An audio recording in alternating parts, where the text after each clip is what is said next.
Hello friends, എല്ലാവർക്കും നമസ്കാരം. നമ്മുടെ ഇഷ്ട പരമ്പരയുടെ പുതുപുത്തൻ വിശേഷങ്ങളിലേക്ക് ഏവർക്കും സ്വാഗതം. അപ്പം നമ്മുടെ അഞ്ജലിയുടെയും അർജുനൻ്റെയും കഥയും ഇനി തുടർച്ചയായിട്ട് ഇടുന്നതായിരിക്കുമേ. അപ്പം എല്ലാവരും ഒന്ന് കണ്ട് സപ്പോർട്ട് ചെയ്യണം. നിങ്ങൾക്ക് വീഡിയോ ഇഷ്ടപ്പെടുവാണെങ്കിൽ ലൈക്ക് ചെയ്യാനും ഹൈപ്പ് ചെയ്യാനും ഒന്നും ആരും മറന്നു പോകരുതേ. അപ്പം നമുക്ക് വിശേഷങ്ങളിലേക്കൊക്കെ കടക്കാം. നമ്മുടെ അമ്പാടിയാണെങ്കിൽ ഒരു പാറയുടെ മുകളിലിരുന്ന് കാര്യമായി ആലോചിച്ചുകൊണ്ടിരിക്കുക. അപ്പം പത്മയെ പറ്റിയാണ് ചിന്തിക്കുന്നതെന്ന് മുഖഭാവം കാണുമ്പോൾ നമുക്ക് മനസ്സിലാവും. ഇടയ്ക്കിടയ്ക്ക് നാണിച്ച് ചിരിക്കുന്നുണ്ട്. അപ്പം അർജുനാണേൽ നേരെ അമ്പാടിയെ കാണാനായിട്ടാണ് ചെല്ലുന്നത്. എന്നിട്ട് വണ്ടിയൊക്കെ നിർത്തിയിട്ട് പാറയുടെ മണ്ടേ കയറി അമ്പാടിയുടെ അടുത്തേക്ക് ചെല്ലും. എന്താടാ നിനക്കെന്താ ഇവിടെ പരിപാടി എന്ന് അമ്പാടിയോട് ചോദിക്കുകയാണ്. അല്ല, ഈ പാറപ്പുറത്തിരുന്ന് ദിവാസ്വപ്നം കാണാൻ നീ എന്താ ഇത്ര ആലോചിച്ച് കൂട്ടുന്നത്? എടാ മച്ചു, നമ്മൾ കരുതുന്ന പോലെ ഒന്നുമല്ല നമ്മുടെ ജീവിതം. എന്താലേ, മരിച്ചുവെന്ന് കരുതിയ പത്മ ഇതാ തിരിച്ചു വന്നിരിക്കുന്നു. മരിച്ചെന്ന് കരുതി അവക്ക് ചീതയൊരുക്കിയതായിരുന്നില്ലേ എന്ന് പറയാം. അതാടാ വിധി എന്ന് അർജുൻ പറയാണ്. ഇവളെ തിരിച്ചു വന്നിരിക്കുന്നത് എന്തിനാണെന്ന് നിനക്കറിയാവോ? എന്തിനാ? ഈ അമ്പാടിക്ക് വേണ്ടി. ഈ അമ്പാടിയുടെ പെണ്ണാടാ പത്മ. അതുകൊണ്ടാ അവൾ ഒരു പോറൽ പോലും ഇല്ലാതെ മരണത്തിൽ നിന്ന് മടങ്ങി എത്തിയിരിക്കുന്നത് ഈ അമ്പാടിക്ക് വേണ്ടി മാത്രമാടാ എന്ന് പറയാ. ഓ ആയിക്കോട്ടെ, അത്രയ്ക്കൊക്കെ ആയി കാര്യങ്ങളല്ലേ എന്ന് ചോദിക്കാണ് കേട്ടോ നമ്മുടെ അർജുൻ. അല്ല, നിന്റെ പെണ്ണിന്റെ കാര്യം എന്തായി എന്ന് ചോദിക്കാം. നീ രാജീവല്ല അർജുനനാണ് എന്നുള്ള കഥ അവളോട് എന്താ പറയാൻ പോകുന്നേ? പറയണം. നിന്റെ അച്ഛൻ രാഘവനുണ്ണി ഇതൊക്കെ അറിഞ്ഞാലത്തെ അവസ്ഥയെപ്പറ്റി നീ ചിന്തിച്ചിട്ടുണ്ടോടാ പൊന്നു മോനെ എന്ന് ചോദിക്കാം. ഓ അതൊക്കെ വിടടാ, ഇനിയും അധിക കാലം ഈ കള്ളക്കളി ഇങ്ങനെ തുടർന്നു പോകാൻ പറ്റില്ല. എത്രയും വേഗം എല്ലാ കാര്യങ്ങളും അഞ്ജലിയെ അറിയിക്കണം. താൻ രാജീവല്ലെന്നും അർജുനാണെന്നും തുടങ്ങി സകല കാര്യങ്ങളും. ഇനി എങ്ങനെ അഞ്ജലി ഇതിനെയൊക്കെ എങ്ങനെ നോക്കിക്കാണുമെന്ന അവൾക്ക് ഇതൊക്കെ ഉൾക്കൊള്ളാനായിട്ട് സാധിക്കുമോ എന്തോ. അഞ്ജലി വക്കീല് നിന്നെ കൊന്നില്ലെങ്കിൽ കൊള്ളാം എന്ന് അമ്പാടി പറയണം. എടാ പത്മ തിരിച്ചു വന്നപ്പോൾ തന്നെ നിനക്ക് അല്പ അഹങ്കാരം കൂടിയിട്ടില്ലേടാ മച്ചു എന്ന് നമ്മുടെ അർജുൻ ചോദിക്കുക. ഒരഹങ്കാരവും ഇല്ല. അല്ല, പെട്ടെന്നാണ് ഇവരിങ്ങനെ സംസാരിച്ചുകൊണ്ട് നിൽക്കുമ്പം ഒരു ഇടിമിന്നൽ അങ്ങ് വരിക. ദേ മഴ വരുന്നുണ്ട്, നമുക്കെന്നാ പതിയെ ഇറങ്ങിപ്പോയാലോ എന്ന് അമ്പാടിയോട് ചോദിക്കുക. നിനക്കറിയാവാടാ അമ്പാടി, എനിക്ക് മഴയെന്ന് പറഞ്ഞാൽ ഒരു ഫീലാ. മഴ, ജോൺസൺ മാസ്റ്ററുടെ പാട്ട്, കട്ടൻ ചായ, എന്നിട്ട് നമ്മുടെ പാടവരമ്പത്ത് ചെറിയൊരു കുടിലില്ലേ അതിൽ കയറി ഞാനും എൻ്റെ അഞ്ജലിയും കൂടി കെട്ടിപ്പിടിച്ച് ഞങ്ങൾ രണ്ടും ഇങ്ങനെ ഇരിക്കും. ഇതൊക്കെ എൻ്റെ കുറേ ഫാൻറ്റസികളാണ്, മഴയെ പറ്റിയുള്ള എൻ്റെ ഫാൻറ്റസി. ഞാനും അഞ്ജലിയും മഴയും കട്ടൻ ചായയും ജോൺസൺ മാസ്റ്ററുടെ പാട്ടും. ആഹാ അന്തസ്, എത്ര രസമായിരിക്കും അല്ലേ എന്ന് പറയാം. ഓ, അർജുൻ്റെ മനസ്സിൽ ഇത്രയധികം ആഗ്രഹങ്ങളൊക്കെ ഉണ്ടെന്ന് ഞാൻ അറിഞ്ഞില്ല കേട്ടോ എന്ന് പറയാം.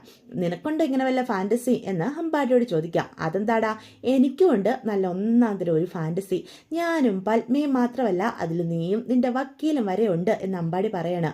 ഇവിടൊന്നുമല്ല, അങ്ങ് യൂറോപ്പ് ആൽപ്സ് പർവ്വതനിരകളുടെ താഴ്വരയിലാണ് ഇത് നടക്കാൻ പോകുന്നത്. നീ ഇവിടം വിട്ട് ഇന്റർനാഷണൽ ലെവലിൽ പിടിച്ചോ? നീ ആള് കൊള്ളാലോടാ. പിന്നെ സ്വപ്നം കാണുമ്പോൾ നമ്മളങ്ങനെ ലോക്കൽ സെറ്റപ്പിൽ കണ്ടുകൂടാ. നമ്മൾ ഉയർന്ന സെറ്റപ്പിൽ ആട്ടിപ്പൊളിയായിട്ട് തന്നെ കാണണം. അവിടെയാണ് ഈ സംഭവങ്ങളൊക്കെ നടക്കാൻ പോകുന്നത്. അവിടെ നല്ല താടിച്ചു കൊഴുത്ത നല്ല ഒന്നാം തരം പശുക്കളൊക്കെ ഉള്ളൊരു ഫാം. അല്ല, ഇതെവിടെയാണ് കാര്യം നടക്കുന്നത്? സ്വിറ്റ്സർലൻഡിൽ.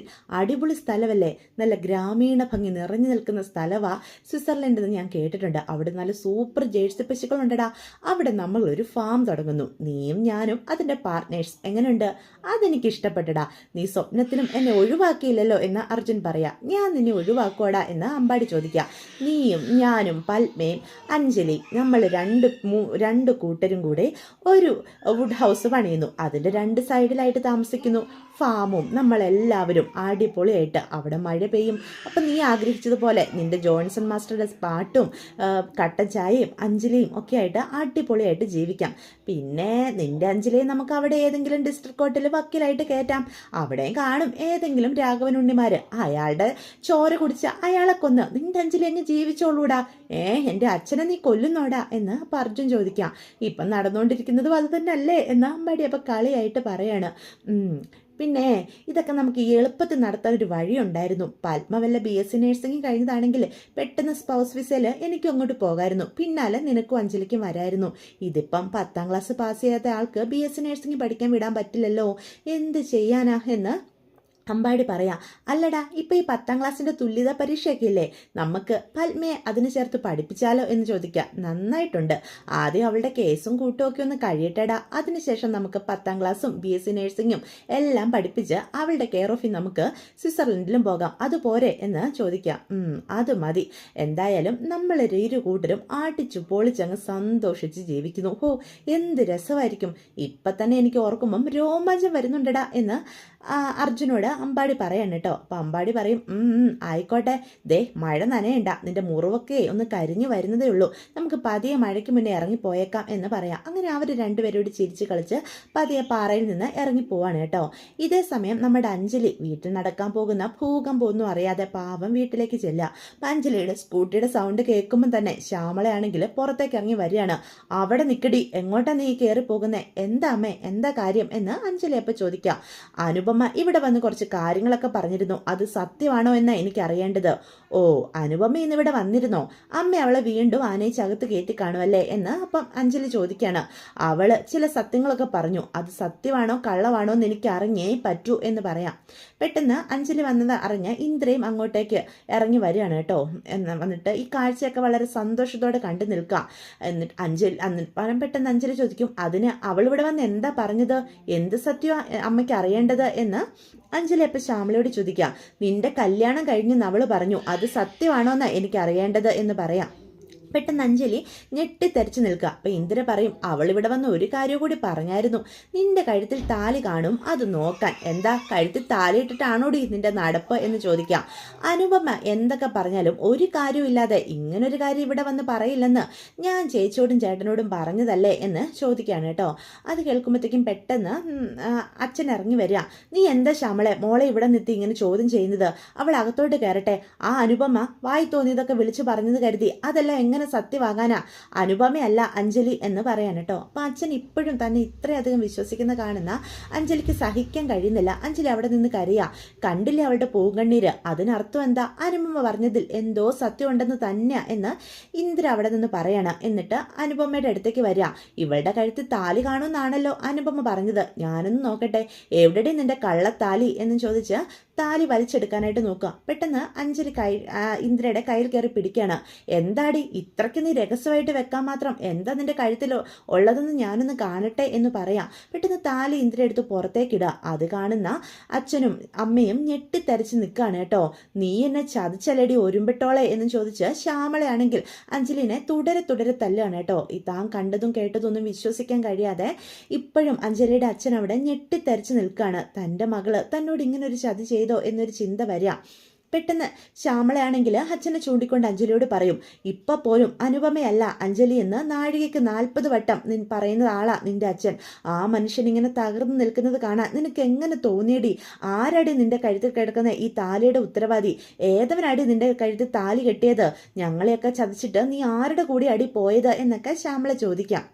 അപ്പൊ ഇന്ദ്ര പറയും, അതിത്ര ചോദിക്കാനിരിക്കുന്നത് എന്താ, ആ കറുത്ത വണ്ടിയിൽ വരുന്ന വെളുത്ത സുന്ദരനില്ലേ, അവൻ തന്നെ ആയിരിക്കും ഇവളുടെ കള്ള ഭർത്താവ്, അല്ലാതെ വേറെ ആരും ആയിരിക്കില്ല. എന്താ അവന്റെ പേര്, രാജീവോ? അവനാണോ നിന്റെ കഴുത്തിൽ കിടക്കുന്ന ഈ താലിയുടെ ഉത്തരവാദി എന്ന് ചോദിച്ച് ശ്യാമള വീണ്ടും തല്ലുക. അപ്പൊ അഞ്ജലി പറയും, അതൊന്നും പറഞ്ഞ് എന്ത് പറയണമെന്നറിയാതെ നിൽക്കുക. പെട്ടെന്ന് അടുത്തേക്ക് വന്ന് ഇന്ദ്ര ചോദിക്കും, നിന്റെ പ്രായത്തിൽ എനിക്ക് ഒരു മകൾ ഉള്ളതാ, പക്ഷെ ചോദിക്കാതിരിക്കാൻ പറ്റില്ല, കള്ളക്കല്യാണം മാത്രമാണോ നിന്റെ കഴിഞ്ഞിട്ടുള്ളൂ, അതോ മറ്റു പലതും കൂടി കഴിഞ്ഞോ എന്ന് വളരെ മോശമായിട്ടുള്ള രീതിയിൽ ഇന്ദ്ര ചോദിക്കുകയാണ്. അത് കേൾക്കുന്ന അഞ്ജലിക്ക് വല്ലാതെ അപമാനിക്കപ്പെട്ടതുപോലെ തോന്നുകയാണ് കേട്ടോ. കരയാതെ കാര്യം പറയടി, ആരാ നിന്റെ കഴുത്തിൽ കിടക്കുന്ന ഈ താലിയുടെ ഉത്തരവാദി എന്നാ ചോദിച്ചേ എന്ന് പറഞ്ഞുകൊണ്ട് ശ്യാമള വീണ്ടും വഴക്കുണ്ടാക്കുകയാണ്. അത് രാജീവ എന്ന് അഞ്ജലി കരഞ്ഞുകൊണ്ട് വരിക.